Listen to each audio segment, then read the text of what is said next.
Hey guys, it's Quana. Welcome back. Thank you for being here. It has been a very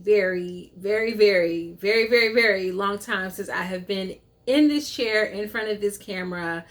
Not just to talk about This Is Us, but just to record in general. Life had gotten me and had me by a chokehold for a little while, but I am back. So thank you all so much for coming by and swinging by my channel to talk all about This Is Us season 6 episode 1 entitled The Challenger.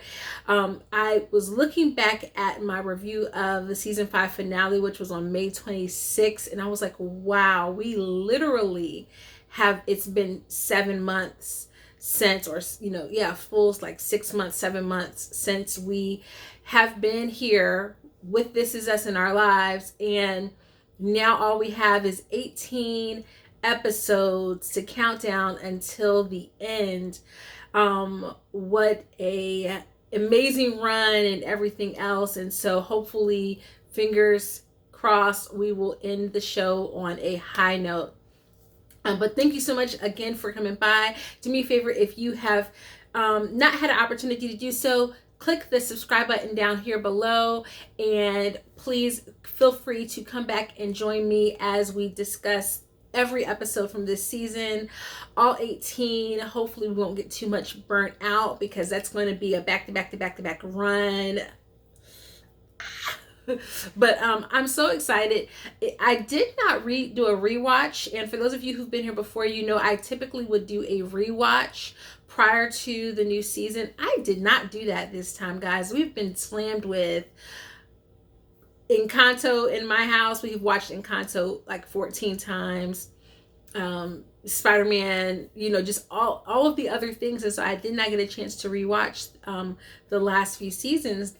And I was completely like, what even happened? I was trying to access the recesses of my brain to remember what was going on so that I could follow with what happened at the beginning of this episode. As they were replaying and recapping for us, I was just like, that happened? I forgot all about some of this stuff.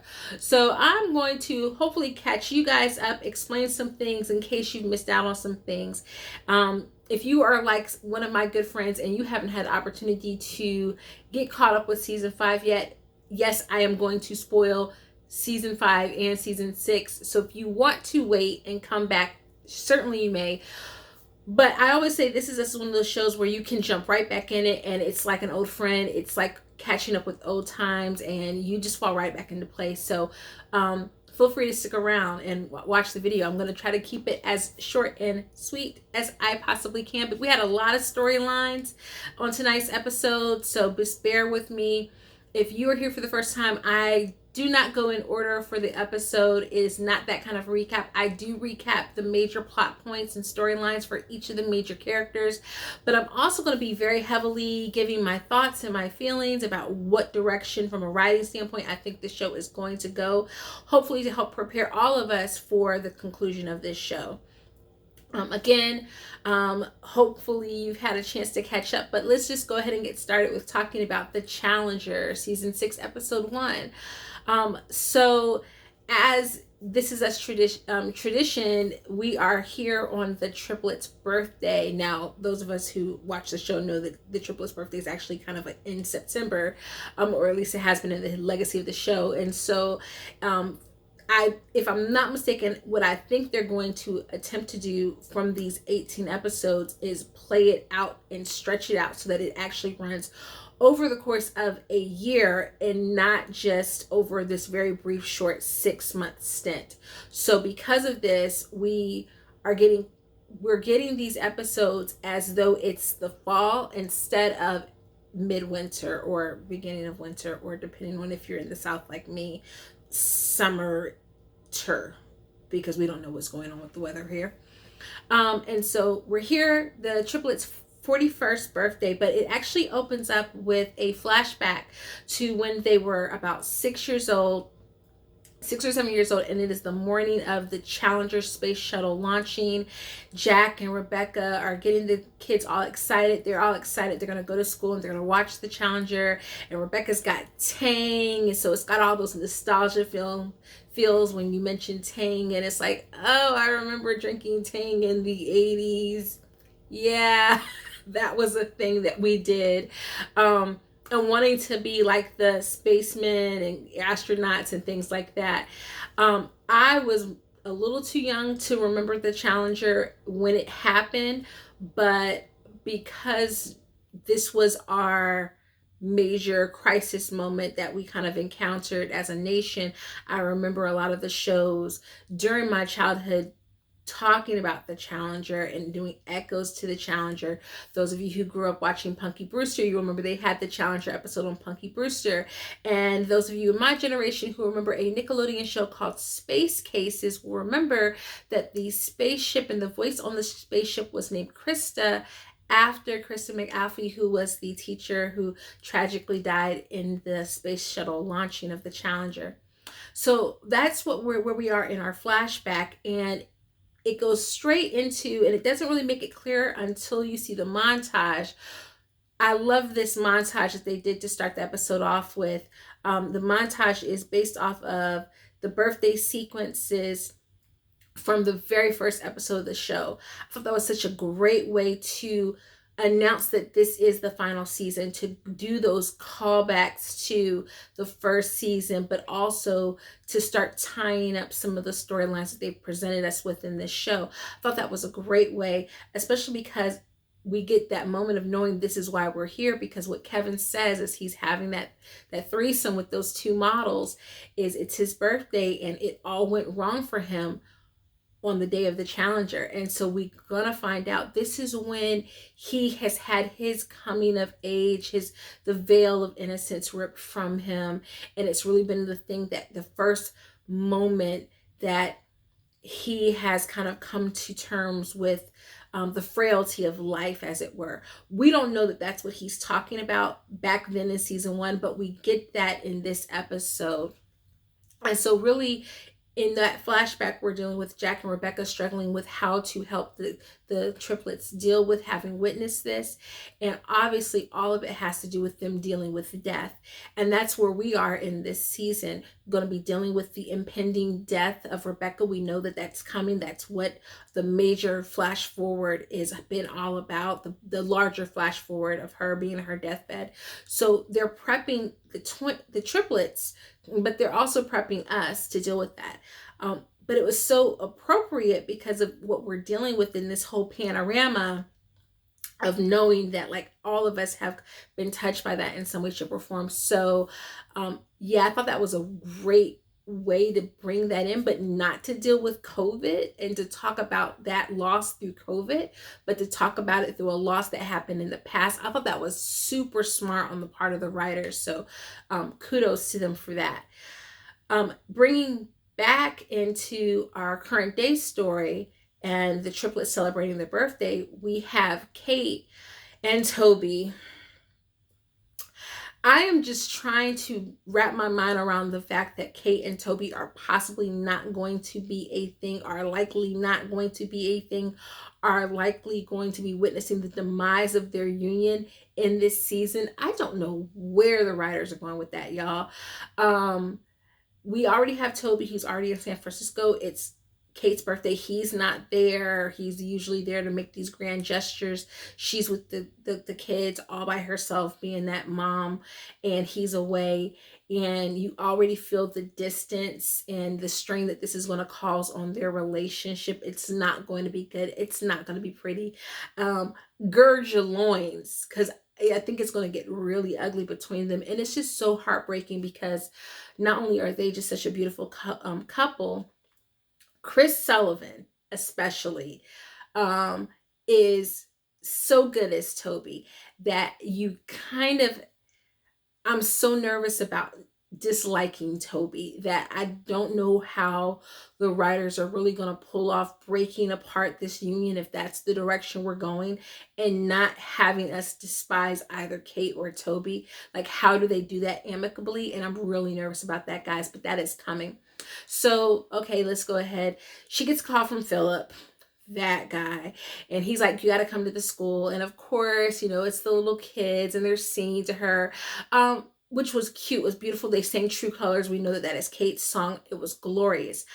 I do not want them to use this and use the school and make it too gimmicky. So I feel like they only have one more time that they could really use those kids in this show, because before it becomes like they're using them for a gimmick. So they have to really tread lightly. And I don't say that to be like, they're beautiful and they sing beautifully, beautifully, but it can only serve the story so much. And so if it doesn't serve the story, it's going to feel gimmicky. That's kind of what I mean.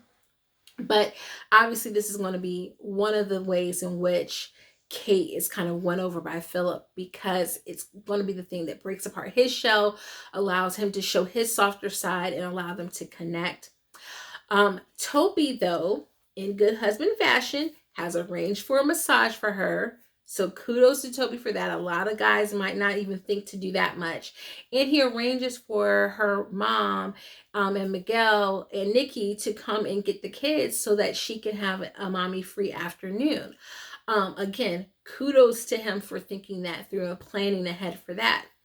That brings us into Rebecca's storyline, where she's gotten her scans back. She's got plaque developing. It's not looking good. Obviously, we know that she's going to regress to the point where we're seeing her death at the end. It's not so much a bad thing, because we know that that's at least about a good 10 years away if we go by the age of the girls, of Randall's girls.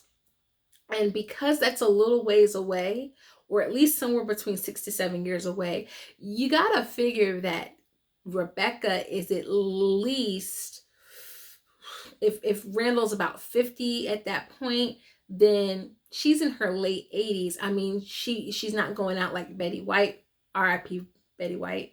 That was tragic, but it's still, she's had a very long life. So it makes us kind of wonder how they're going to drag out her regression. But we get the first inklings, or not the first inklings of that, but we get a major moment where she's losing her ability to have words. They're on the train and she cannot remember the word caboose to save her life, even though it's been such a big milestone in her life through her memories with her own father and riding the train with her father, to reading about the little red caboose with the triplets, and she's just struggling to remember that word. And so throughout the whole episode, when we see her, she's trying to remember what this word is. It's not till the very, very end that she can fight through it and she can find it. But we can see that this is going to be a very difficult battle for her.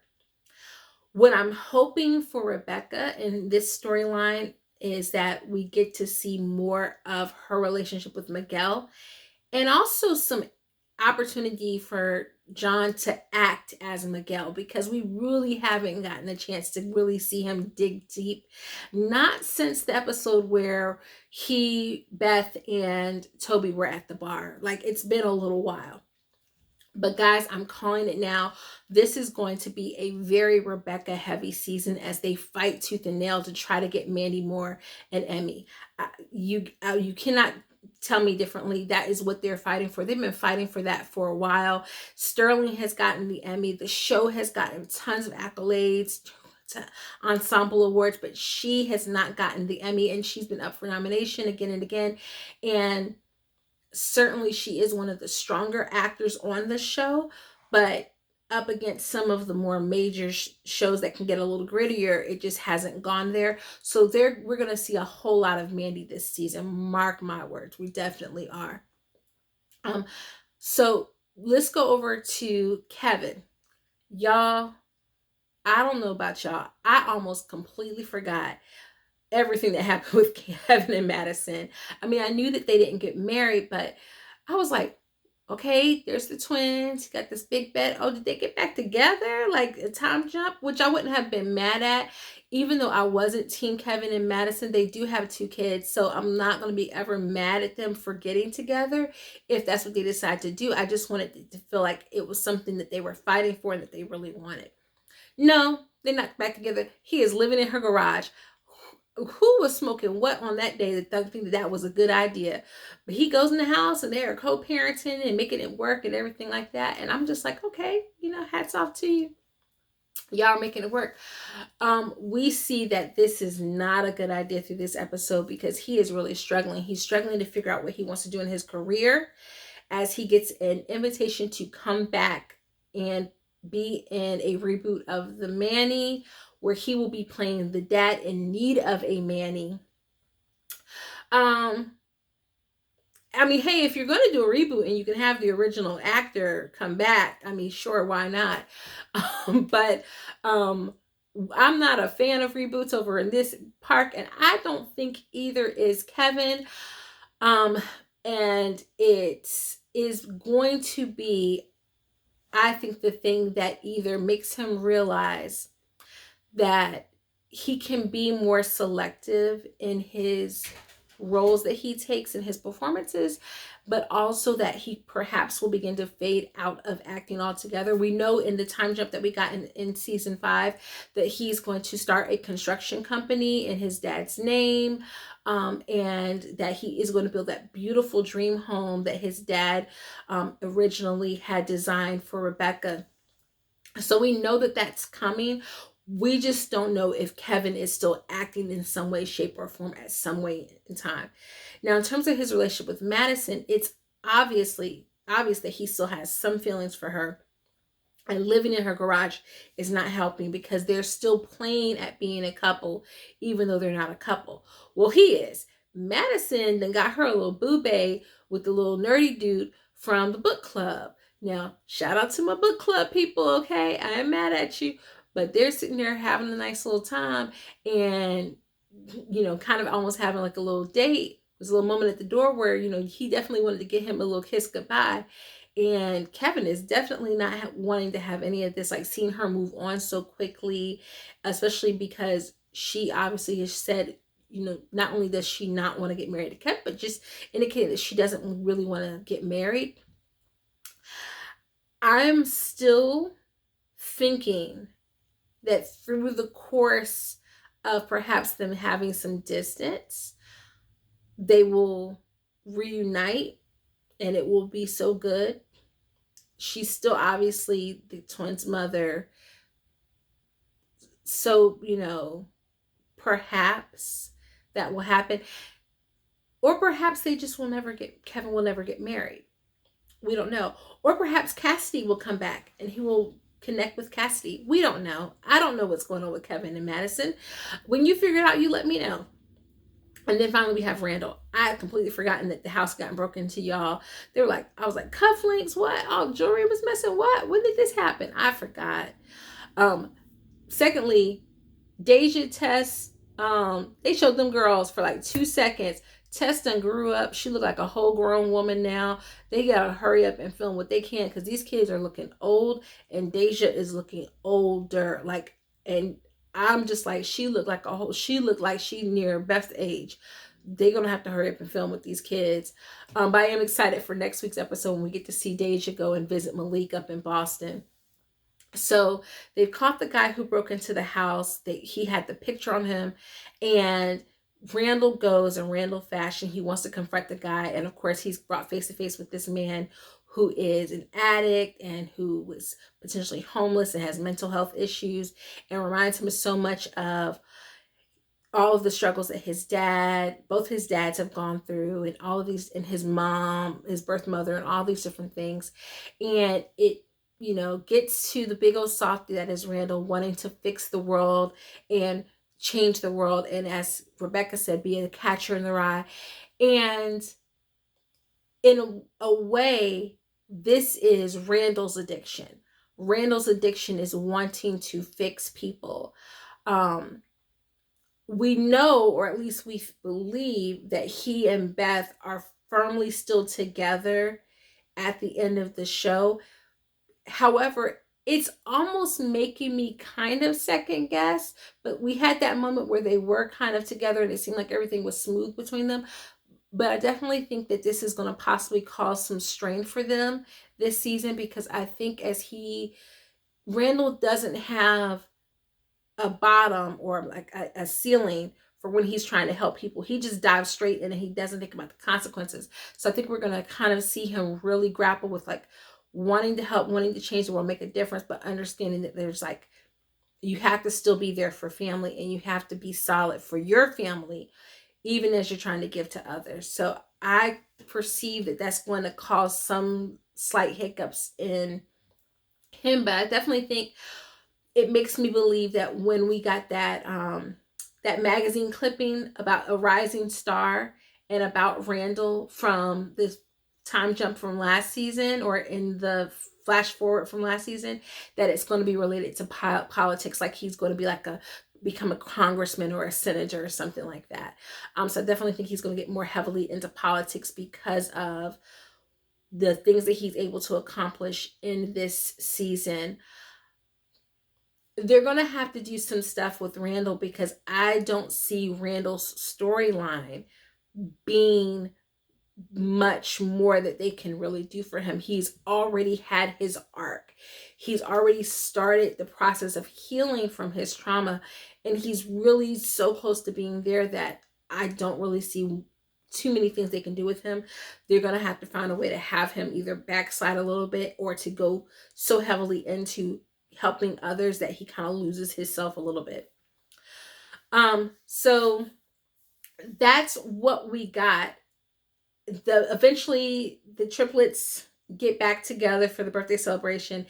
It really bugs the heck out of me that after all of these years, I think we only ever got one season where they were actually all together for their birthdays. But I don't even know if we got that, because I feel like in season 2, Kevin and Randall were together, but then Kate was on the other side of the country. In season 1, it was Kate and Kevin, and Randall's on the other side of the country. In season 3, that might be the only season that they were all together. Season 4, they were together for 2 seconds when Randall showed up to cuss everybody out. So I'm just like, daggone it. We got all these seasons, and we still didn't get not near a season with all of them together on their birthdays. Like, what in the world? I was really hoping that this season we were going to get that, but we still didn't get that. Ooh, the country slipped out real quick. So that was everything from this episode. So yeah, major takeaways from this episode, because it was kind of a slow episode. Just kind of getting us caught back up with everything and really just kind of prepping, laying the groundwork for what we're going to have to deal with this season, which I think this season is just going to be so heavily centered on like growth and loss, in order to get us those payoffs of those time jumps and those flash forwards of seeing how all of that plays out, that we're really going to be getting a very Rebecca focused season as they try to get Mandy Moore an Emmy. That being said, I think we're going to get a downplaying of Randall, because Sterling has already gotten the Emmy, and also Sterling is the more the one who's doing the most acting. He's the biggest name currently in the cast, and it's doing the most outside of the show. So we're probably going to get less of him, more of Mandy. I don't know what all they're going to be able to do with Milo, because with the flashbacks, guys, the original 3 young kids that we had, Mackenzie, Logan, that like those kids are teenagers. They have caught up with where the older teen young adult ages are. And so now we have these little kids. They can use Jack in some scenes with those little kids playing them. But I don't think we're going to get as much of Milo. I don't know what they're going to be able to do to add more, because I feel like there's only so much. And even in this episode, we didn't really get much. We got a little bit with him and Kevin. I think that will be the main thing, will be Kevin just really reconciling the ways in which he is his father. because he is his father. And that was very evident in that scene where his father comforted him and was like, I didn't like to talk much as a kid. Kevin was an active kid, but he was very self-contained in his emotions within himself. And so he's going to have to deal with all of that this season. I think the biggest, though, ground shaking thing this season is really just going to be Kate and Toby, and what we get in order to get Kate potentially to the altar with Philip. I'm really nervous about that. But guys, we have 18 episodes that they're giving to us. And if I did my math calculations, that's somewhere around May 17th. So that's like week to week to week.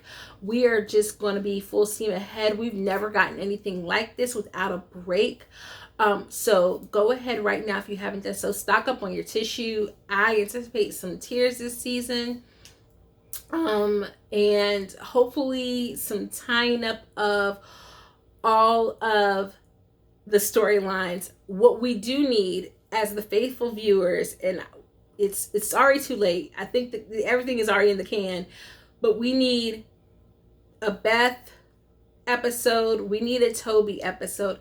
We need a Miguel episode. We're getting a Deja episode next week, and Nikki. It seems very heavily Deja and Nikki based off of the promotion. So we've had that. I definitely think we're going to need, and little Annie. Can Annie get some screen time? You know, it's a lot. It's a lot, but we do have 18 episodes, which gives me a little bit more hope that we will actually end the show off on a high note. If you never got a chance to watch Parenthood, which not the movie, but the TV show that also aired on NBC, if you never had an opportunity to watch that, definitely binge watch that. That was the show that a lot of people compared This Is Us to. I actually was a full-on Parenthood, binged watched it, and then caught back up with the episodes and watched it as it premiered and aired. It was great. Binge it if you can, so that you can watch the final episode from that, because I have a feeling that the way that was shot is going to be very similar to the way in which they will shoot and the way in which they will plot line the ending of this show in order to have a very satisfactory ending for a show. So I'm definitely thinking that they're going to be taking notes. Dan's going to be taking notes from that.